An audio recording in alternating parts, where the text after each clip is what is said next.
വെള്ളലിബാസിൻ പുടവയണിഞ്ഞ് മണവാളൻ ചമയേണം. വെള്ളം ചേർത്തതിൽ കർപ്പൂരത്തിൻ അത്തൊരു പൂഷിത്തന്നിടണം. ആറുകാൽ തേരിലേറി തോഴരുമൊത്തെഴുന്നള്ളേണം. ആരവമായി കലിമത്തിൻ മാധുര്യന്ന് മുഴങ്ങേണം. അതിഥികളായൊരു മുൻകർണക്കീറിനെ അതബിൽ സൽക്കരിക്കണം. അതിരി അതിരി എന്ന് പറഞ്ഞു ജവാബ് കൊടുക്കേണം. അതിനായി എന്നുടെ സൽക്കർമ്മങ്ങൾ കൂട്ടുകിടക്കേണം.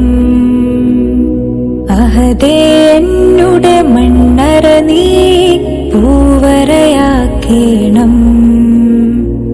അഹദേ എന്നുടെ കല്ലറ നീ വിശാലമാക്കേണം. അഹദേ ആ പുതുജീവിതം നീ സന്തോഷമാക്കേണം.